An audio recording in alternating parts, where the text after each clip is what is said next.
Mark సువార్త 12వ అధ్యాయం 41వ వచనం నుంచి 44వ వచనం వరకు. మార్కు సువార్త 12వ అధ్యాయం 41వ వచనం నుంచి 44వ వచనం వరకు. ఆయన కానుక పెట్టె ఎదుట కూర్చుండి జనసమూహము ఆ కానుక పెట్టెలో డబ్బులు వేయుట చూచుచుండెను.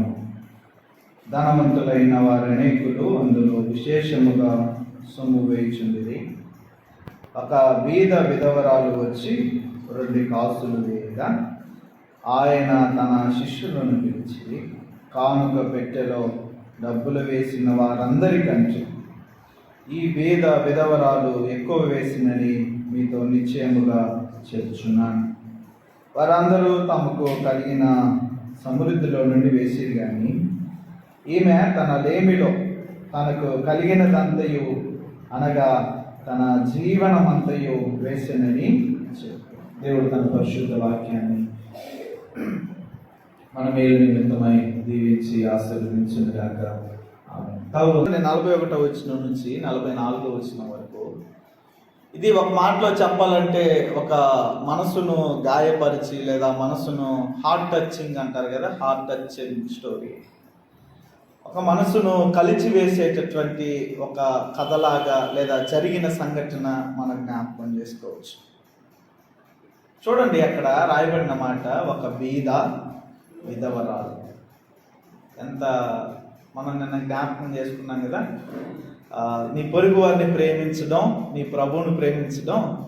ఆ మాట నోటితో చెప్పడం చాలా సులభం, కానీ దాన్ని ఆచరణలో పెట్టడం ఎంత సులభంగా చెప్పగలమో అంత కష్టం. సో ఇక్కడ ఈ బీద విధవరాలు అనేటువంటి ఈ కాన్సెప్ట్, అది కూడా బహుశా పలకడం, నోటితో మాట్లాడడం చాలా సులభం, కానీ దాన్ని ఎక్స్పీరియన్స్ అవ్వడం లేదా దాన్ని డైజెస్ట్ చేసుకోవడం చాలా కష్టం. ఒక బీద విధవరాలు. అక్కడ మనం చూడండి, ఏజ్ మెన్షన్ చేయలేదు, లేదా తనకు అసలు కుటుంబం ఉందో లేదా, బహుశా భర్త లేకపోయి ఉండవచ్చు, కానీ తనకు పిల్లలు ఉన్నారో లేదో, లేదా తనకు ఒక ఏమంటారు రక్త సంబంధికులైనటువంటి బంధుమిత్రులైనటువంటి కుటుంబం ఉందో లేదో ఏం మెన్షన్ చేయలేదు. A single widow, a single poor widow. అంటే ఒకటే, బహుశా షీ హ్యాస్ నో ఫ్యామిలీ, తనకి ఫ్యామిలీ లేకపోవచ్చు. ఒక బీద విధవరాలు. బహుశా ఆ కాన్సెప్ట్లో ఒకటే అయి ఉండొచ్చు, కానీ మనం ఒకవేళ అర్థం చేసుకుంటే తనకు కుటుంబం లేనట్టుగా మనం చూస్తాం. అది చాలా మనసును కలిచివేసేటటువంటి పరిస్థితి. ఒకసారి అక్కడ ఉన్నటువంటి విషయాలు క్లుప్తంగా మనం ఆలోచిస్తే, అనేక మంది ప్రత్యేకించి ధనవంతులు ఎట్లా చెల్లిస్తున్నారు? విశేషముగా సొమ్ము చెల్లిస్తూ ఉన్నారు. వాట్ ఆర్ మేబీ కానుకలు, వాళ్ళకు ఉన్నటువంటి వివిధ రకాలైనటువంటి ఆ ప్రాపర్టీస్ కానీ ఏవని కానీ ఆఫరింగ్స్ కానీ. కానీ బీద విధవరాలు మాత్రం 2 కాసులు, ఓన్లీ 2 సిల్వర్ కాయిన్స్ అని రాయబడింది ఇంగ్లీష్లో. వాటి వాల్యూ అంట బిలో 1 రూపీ. ఏది? 2 silver coins below 1 rupee approximately. But అది కూడా సరి కాదనేది కొంతమంది నూతన నిబంధన పండితుల అభిప్రాయం. ఖచ్చితంగా అయితే రూపాయి కంటే తక్కువే. 2 సిల్వర్, 1 రూపాయి కంటే తక్కువ కానుక వేసినటువంటి సందర్భం మనం చూస్తా ఉన్నాం. లేదా 2 కాసులే అనుకోండి. సో అక్కడ మనం చూస్తా ఉన్నాం, ధనవంతులేమో మరి విశేషముగా సొమ్ము చెల్లిస్తూ ఉన్నారు. ఒక బీద విధవరాలు మాత్రం ఒక 2 కాసులు చెల్లిస్తూ ఉన్నది.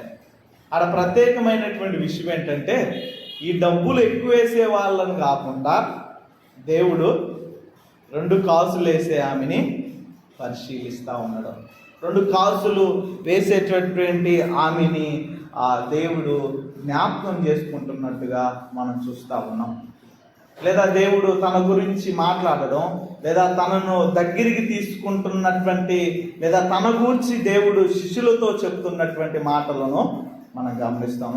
ధనవంతుల గురించి జ్ఞాపకం చేయట్లేదు, కానీ ఇక్కడ ఈ ధనవంతుల కంటే ఈ భేద విధవరాలు ఎక్కువ వేసిందని చెప్తున్నట్టు, సో దేవుడికి ఆ భేద విధవరాలకు మధ్య ఒక కనెక్షన్ని దేవుడు శిష్యులకు జ్ఞాపకం చేస్తున్నట్టుగా మనం చూస్తా ఉన్నాం. ఎందుకు అంటే ఆ కింద వచనాల్లో రాయబడింది, అక్కడున్న ధనవంతులు సమృద్ధిలో దేవునికి ఇచ్చారు, కానీ భేద విధవరాలు మాత్రం అట్ ద సేమ్ టైం లేమిలో దేవుడికి ఇచ్చింది.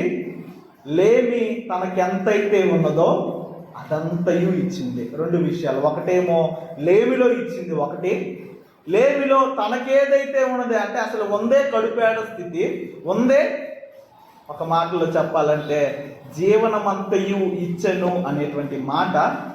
అంటే అర్థం ఏంటి? తిండి తిప్పలు లేకుండా లేదా తిండికి తిప్పలకు ఖర్చు ఉంచుకున్నటువంటి వాటిని అందించడం, అంతే కదా. జీవనం అంతయు అంటే ఏంటి? జీవనం అంటే ఏంటి? బ్రతకడానికి చేసుకుంటున్నటువంటి వాటిని ఇస్తున్నట్టు మనం చూస్తున్నాం. సో దేవుడు ఎంత ప్రేమామయుడో, ఎంత దయామయుడో మనం అక్కడ అర్థం చేసుకోవచ్చు. ఏదో గొప్పగా ఇచ్చేటటువంటి వారిని ఆయన పట్టించుకోవట్లేదు. కోట్లో, లక్షలో, వేలో ఇచ్చే వాళ్ళని ఆయన పట్టించుకోవట్లేదు. ఆయన ఎవరిని పట్టించుకుంటున్నాడు? ఎవరిని దేవుడు దగ్గరికి తీసుకుంటా ఉన్నాడు? ఎవరి గురించి దేవుడు మాట్లాడుతూ ఉన్నాడు? రెండు కాసులు ఇచ్చేటటువంటి ఒక బీద విధవరాల గురించి మాట్లాడతాం. నేను రియల్ ఆఫరింగ్ లేదా రియల్ గిఫ్ట్ అనేటువంటి విషయాన్ని జ్ఞాపకం చేయాలని ఆశపడతా ఉన్నాను. నిజమైనటువంటి అర్పణ అంటే ఏంటి? అనేక విషయాలు ఉన్నాయి. దేవుడు మాట్లాడడం, శిష్యులను పిలవడం, లేదా ధనవంతులు కూర్చున్నటువంటి విషయాలు, అక్కడ ఉన్నటువంటి దేవుడు ఎలా చూశాడు, ఆ కానుకలు పెట్టిని చూడొచ్చా లేదా, సో ఇవన్నీ ఎవరిని పక్కన పెడితే నిజమైనటువంటి అర్పణ అంటే ఏంటి అనేటువంటి విషయాన్ని నేను జ్ఞాపకం చేస్తాను. మొదటిగా నిజమైనటువంటి అర్పణ అంటే ఏంటంటే 41వ వచనం 42వ వచనంలో మనం చూడండి, ఒకసారి చదువుదాం. ఆయన కానుక పెట్టి ఎదుట కూర్చుండి జనసమూహము ఆ కానుక పెట్టిలో డబ్బులు వేయుట చూచుచుండెను. ధనవంతులైన వారనేకులు అందులో విశేషముగా సొమ్ము వేచు. సో మొదటిది నిజమైనటువంటి అర్పణ అంటే ఏంటంటే, నిజమైనటువంటి దేవుడికి చెల్లించడం అంటే ఏంటంటే real giving was demonstrated.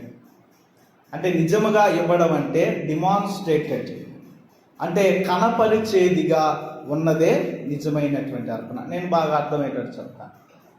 So కనిపించేదిగా ఇచ్చేదే నిజమైనటువంటి అర్పణ.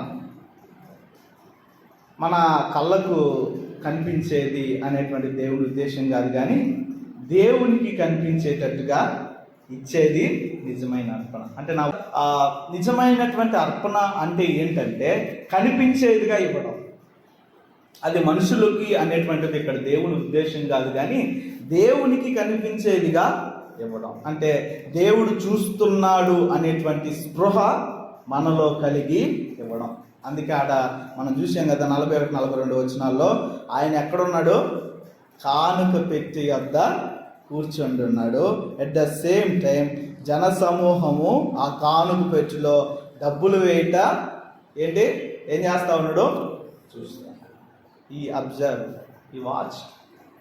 అక్కడ వాచ్డ్ అనే మాటకు, చూచుచున్న అనే మాటకు ఇంగ్లీష్లో లిటరల్లీ అబ్జర్వ్డ్ అనే మాట రాయబడింది. అంటే ఆయన చాలా జాగ్రత్తగా పరిశీలిస్తూ ఉన్నాడు, ఎవడెంత వేస్తూ ఉన్నాడు. అక్కడ ఆ జన సమూహంలో ధనికులు ఎంత వేస్తూ ఉన్నారు అనేది దేవుడు జాగ్రత్తగా పరిశీలిస్తూ ఉన్నాడు. సో నిజమైనటువంటి అర్పణ అంటే దేవుడు చూస్తున్నాడనేటువంటి స్పృహ మనలో కలిగి మనం అర్పించడం. మనం చూస్తాం కదా, అందుకే దేవుడు మనం చూస్తూ ఉంటాం. ఒక యవనస్తుడు దేవుడి దగ్గరికి వచ్చి అడుగుతావాడు, ఒక ధనవంతుడైనటువంటి యవనస్తుడు ఏమడుగుతాడు? ప్రభువా, నీ రాజ్యంలో చోటు సంపాదించాలంటే నేను ఏం చేయాలి? దేవుడు ఏం చెప్తాడు అక్కడ? చూడండి, ఆ మాట చూద్దాం. 11వ అధ్యాయం 27వ వచనం. మనం ఆల్రెడీ దానిని 21వ వచనం. యేసు అతనిని చూచి, సో ఇక్కడ కూడా ఈజ్ అబ్జర్వ్, అతనిని ప్రేమించి.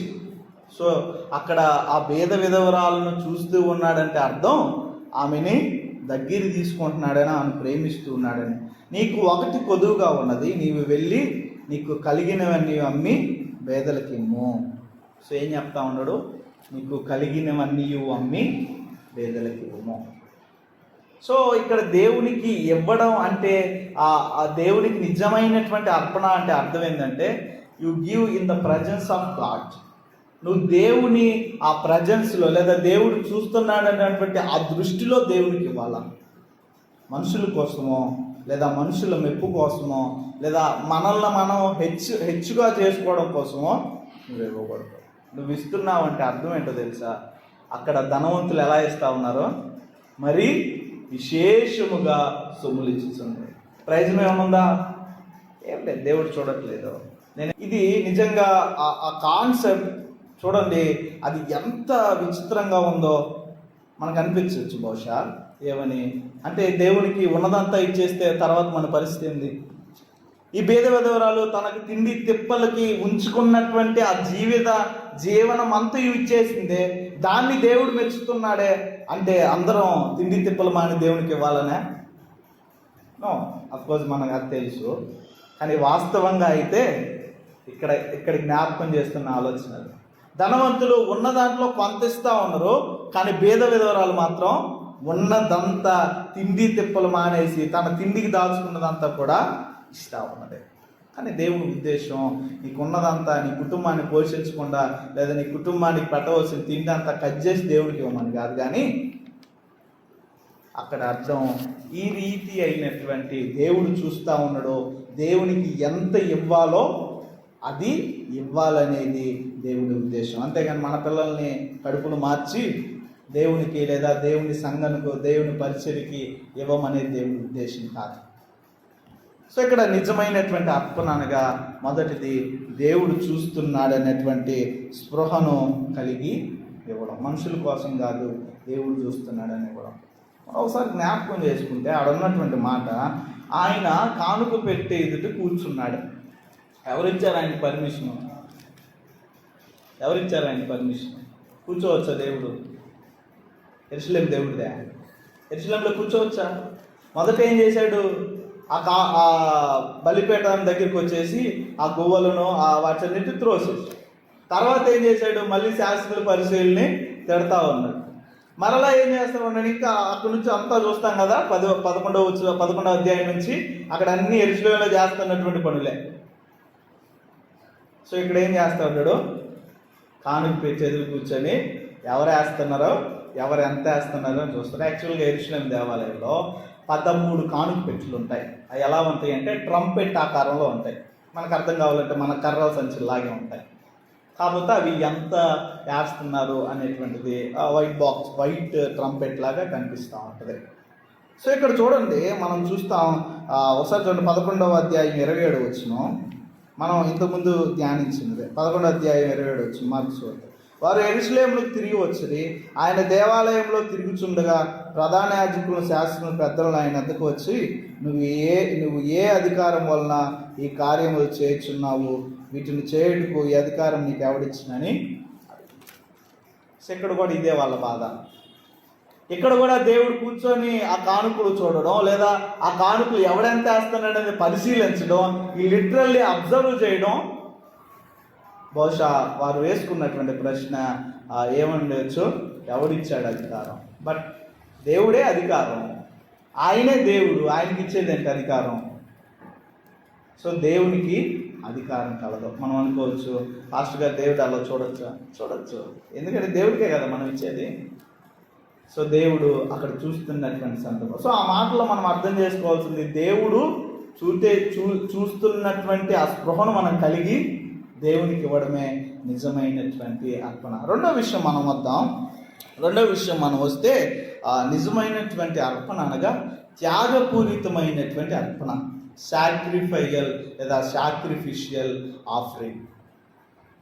సో రెండోది నిజమైనటువంటి అర్పణ అంటే త్యాగపూరితంగా ఇచ్చేటటువంటి అర్పణ. ఒకసారి అక్కడ చదువుదాం, 42వ వచనం చూడండి. మరలా ఒక బీద విధవరాలు వచ్చి 2 కాసులు వేయగా ఆయన తన శిష్యులను పిలిచి.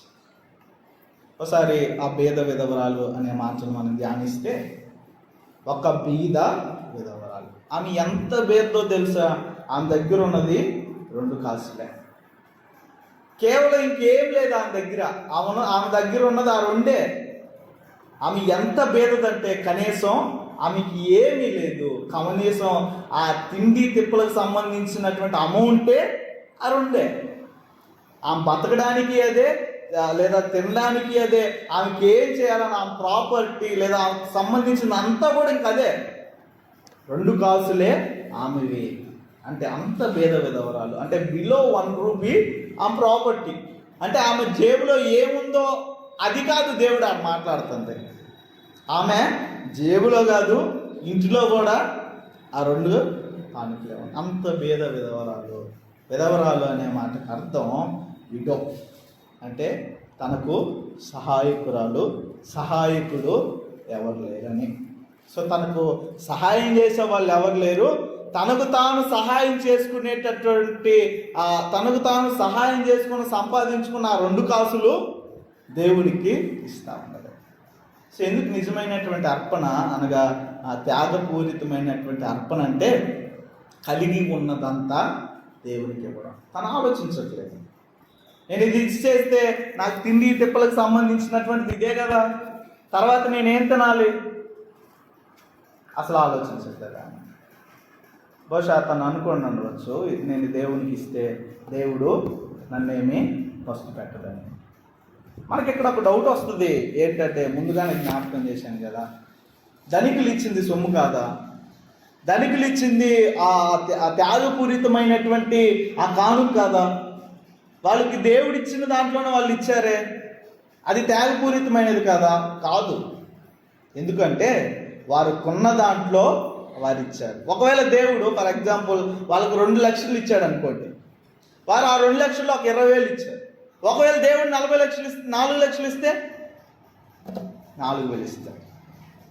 అట్లాగా దేవుడు ఎంత ఇస్తే అంత దాంట్లో కొంత తీసి దేవునికి ఇస్తున్నారు. కానీ ఈమైతే దేవుడు తనకి ఎంత ఇచ్చాడో దాన్ని మొత్తాన్ని దేవునికి ఇచ్చింది. అంటే మనకు దేవుడు ఇచ్చినటువంటి దానిలో కొంత తీసిస్తే అది త్యాగపూరితం కాదు. సాక్రిఫిషియల్ అంటే నీకు ఏమి లేకుండా దేవునికి ఇవ్వడం. సో ఇక్కడ దేవుడు తనకి ఎంత ఇచ్చాడో అంత మొత్తం ఇచ్చింది దేవుడికి. అది సాక్రిఫిషియల్ ఆఫరింగ్.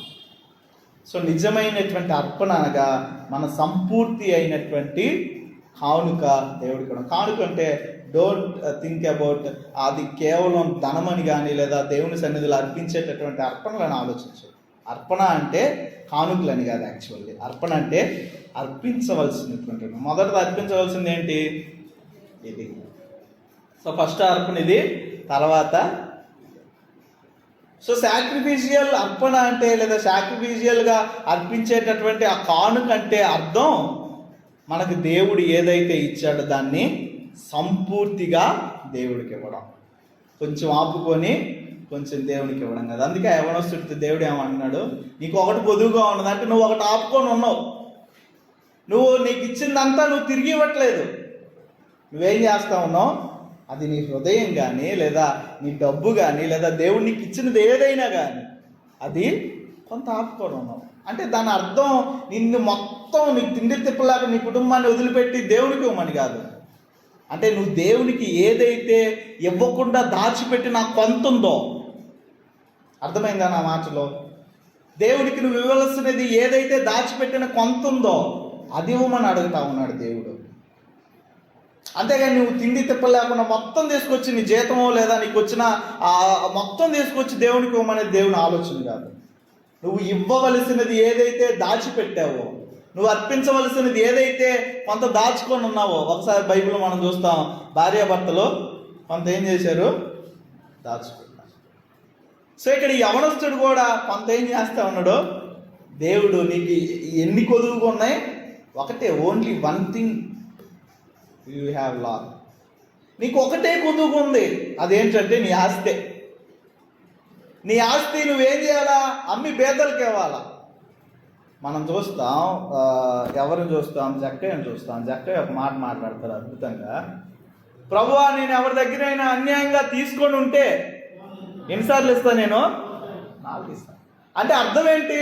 తనకున్న ఆస్తి అంతా తను ఇస్తున్నానని చెప్తున్నాడా? కాదు. బహుశా ఇప్పుడు అర్థమైంది అనుకో.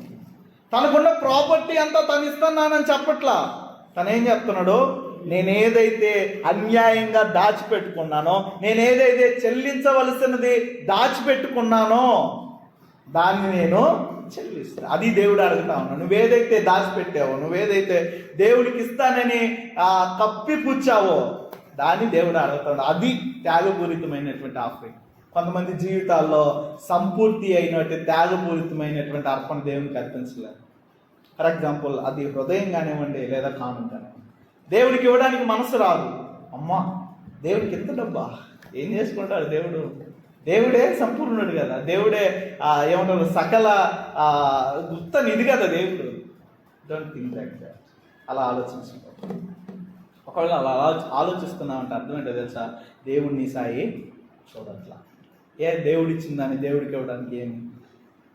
సో ఈ భేద వెదరు ఆలోచిస్తే బహుశా త్యాగపూరితమైనటువంటి అర్పణే నిజమైనటువంటి అర్పణ. సో వాళ్ళు త్యాగపూరితంగా అర్పించట్లేదు అనేది కాదు, కానీ వాళ్ళు ఏం చేస్తూ ఉన్నారు?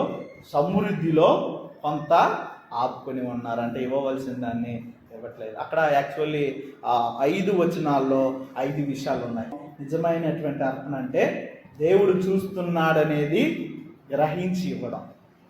రెండవది, నిజమైనటువంటి అర్పణ అంటే ఇవ్వవలసినటువంటి దానిని సంపూర్తిగా త్యాగపూరితమైనదిగా అర్పించడం. మూడో విషయం చూద్దాం. మూడో విషయం చెప్పి నేను ముగిస్తాను. మూడో విషయం చూడండి. ఈ త్యాగపూరితమైనటువంటి అర్పణకే కొరింథీ 16 కొరింథీ మొదటి పత్రిక అపోస్తలుడైన పౌలు, అదొకసారి చూద్దాం. కొరింథీలకు రాసినటువంటి మొదటి పత్రిక 16వ అధ్యాయం 2వ వచనం చూడండి. అక్కడ పౌలు ఒక మాట చెప్తా ఉన్నాడు. 16వ అధ్యాయం, నేను వచ్చినప్పుడు చందా పోగు చేయకుండా ప్రతి ఆదివారమున మీలో ప్రతివాడును తాను వర్ధిల్లిన కొలది తన యొద్ద కొంత సొమ్ము ఏం చేయాలా? నిల్వ చేయాలా. అంటే ఇది దేవుడు అడుగుతా ఉన్నది.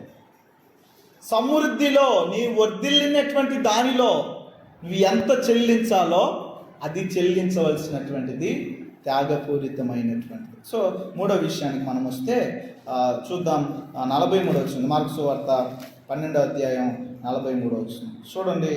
ఒక భేద విధవరాలు వచ్చి 2 కాసులు వేయగా ఆయన తన శిష్యులను పిలిచి, కానుక పెట్టెలో డబ్బులు వేసిన వారందరికంటే ఈ భేద విధవరాలు ఎక్కువ వేసిందని మీతో ట్రూలీ ఐ టెల్ యూ, నిశ్చయముగా నేను చెప్తాను. ఏం చెప్తా ఉన్నాడు?